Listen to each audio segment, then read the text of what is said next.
Hey, remember when Nancy Pelosi's gay lover came over and bashed him in the head with a hammer, and there was no security footage showing the incident, and all of the information surrounding the entire event was kind of conveniently misplaced, lost, turned off by all of the different security guards that may or may not have been there, and the official story from the police changed multiple times, and the media outlets in San Francisco themselves never really did any investigative journalism.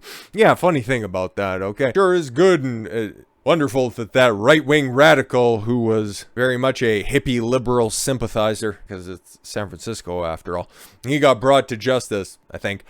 Pelosi reveals updates months after husband Paul attacked with a hammer. Paul? Representative Nancy Pelosi, no longer Speaker of the House. Wonderful. Not even in any leadership positions for the first time in most people's lives. Said that it will take a little while for her husband, Paul Pelosi, to recover after he was attacked in October. Shit, that happened all that time ago. Holy.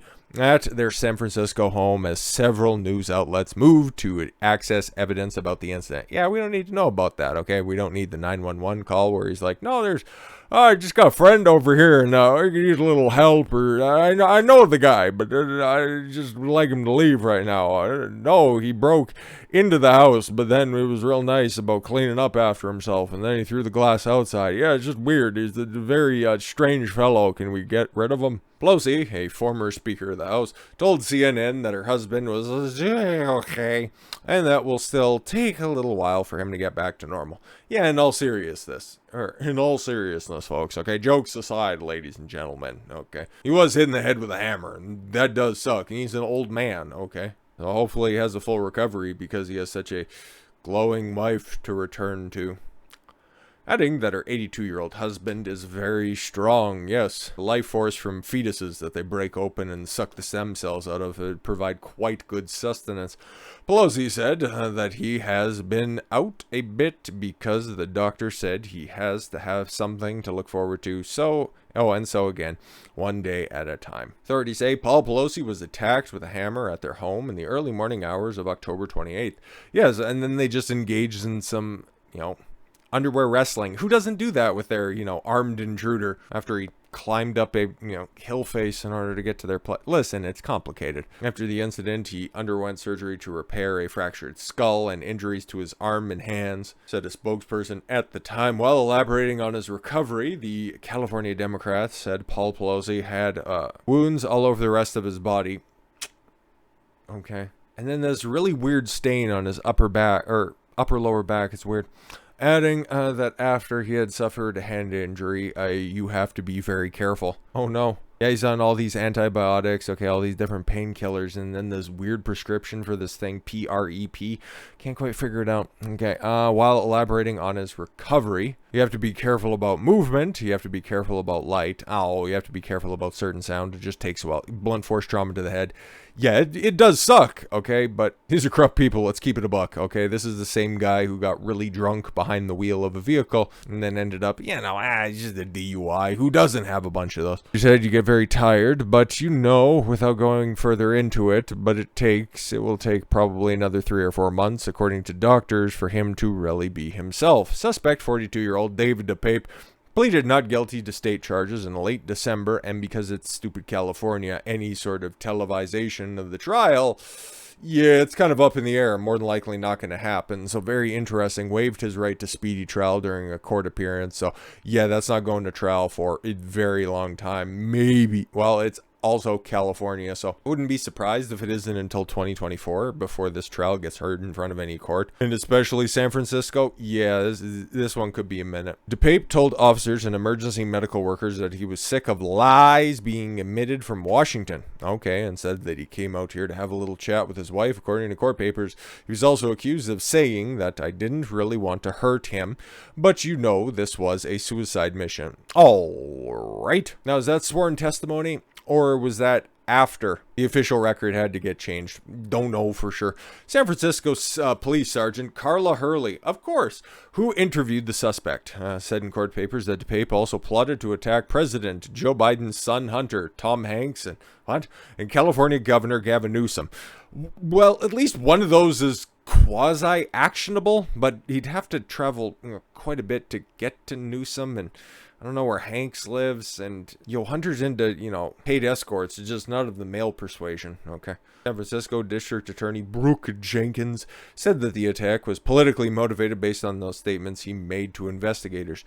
Okay, cool. If we could just go ahead and take, oh no, everything's all sealed up. Great, wonderful, fantastic. Mr. DePape will be prosecuted to the fullest extent of the law and held accountable for his heinous crimes. Members of the DePape family, however, said that he shared their left-leaning views and questioned authorities' allegations against him days after his attack. Former partner Oksane Gypsy Taub, which went over all of her different stories, the back and forth, and it's like, what would she know?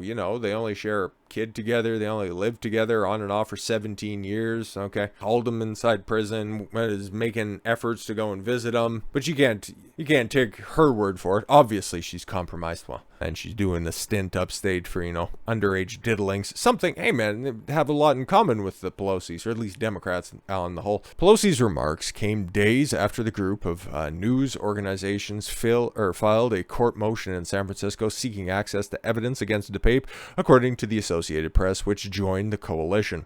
During the December 14th preliminary hearing, the San Francisco District Attorney's Office introduced audio and video evidence against DePape, the man accused of attacking Paul Pelosi, but refused to release the evidence to news media.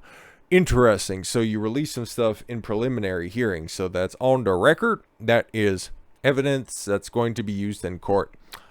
Why isn't that accessible? Supposed to have the right, even though he waived his right to a speedy trial, it's still supposed to be a trial of his peers. Ergo, all of that evidence is publicly accessible, and especially by the media to disseminate it. But they're like, nah, you don't need to see it. Just wait.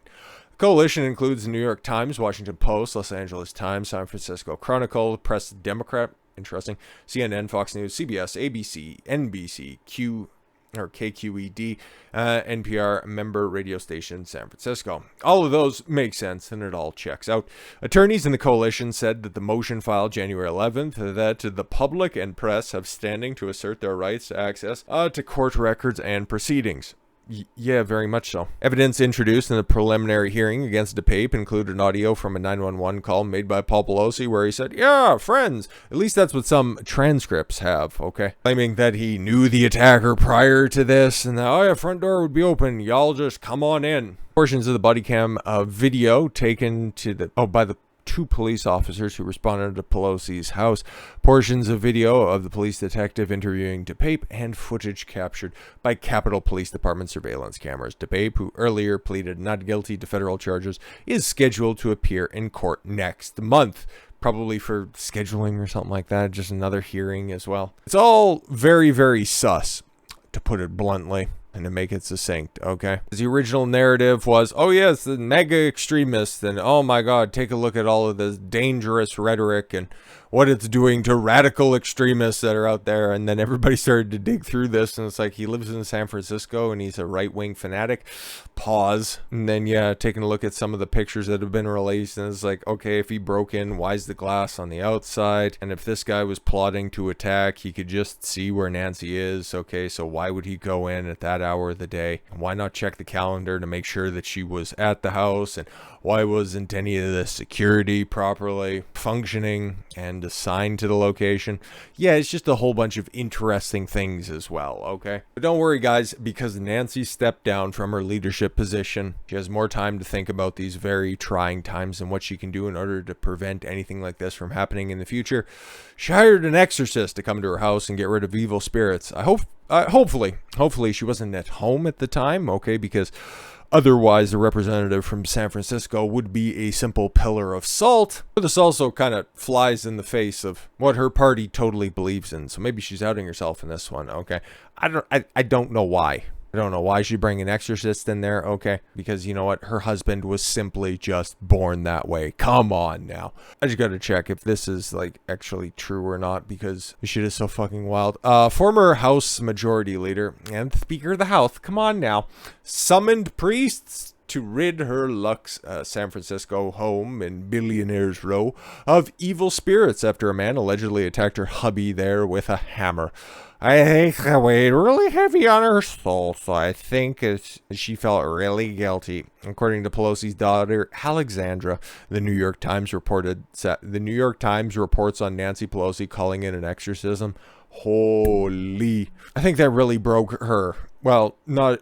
The only thing that was actually broken was Paul's, your father's skull, but okay, imagine that. Man has head caved in, woman most affected. Fucking Christ, bro. Over Thanksgiving, she had priests coming, trying to have an exorcism of the house and having prayer services. Yo, she's an elected representative for people, and she's going with all this hokum. Yo, and you want to say that, conservatives are religious zealots by saying that a kid in the womb is not a clump of cells. Interesting take. Critics all but climbed the walls of reaction to a 360-degree head-turning news. Oh, get it? Because that's like Linda Blair when she had her head turned all the way around in The Exorcist. Is that a fucking 1970s reference, for Christ's sakes? Hopefully Nancy doesn't vanish after the exorcism, tweeted Terry Mann. The same take, okay? I used both of my jokes that I tweeted out when I seen this to begin with.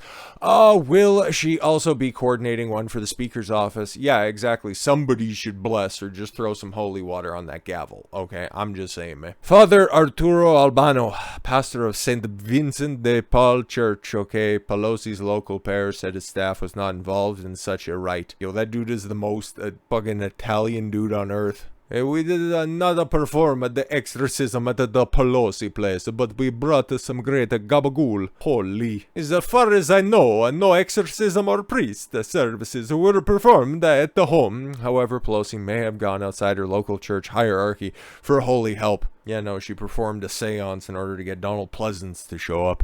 San Francisco Archbishop Salvatore Corleone banned her from receiving Holy Communion in May because that the bitch likes to kill the baby. Until such a time as you publicly repudiate your advocacy for the legitimacy of abortion, a banana. He wrote at the time. The Archdiocese did not return a request for comment, but Katsana Maranga, I don't fucking think so. I will not show up at your place, you evil woman. Your advocation for the abortion is far too much, and you allow a sodomite to live under your roof. It's bizarre to say the least. Oh, Bill Donahue. Hey, president of the Catholic League. If you're an old school O&A fan, you know the name Bill Donahue. A woman is positively conflicted. That's about the nicest thing you can say there, Bill. She wears her Catholicism on her sleeve while basically sticking her middle finger at the Catholic Church every opportunity she has.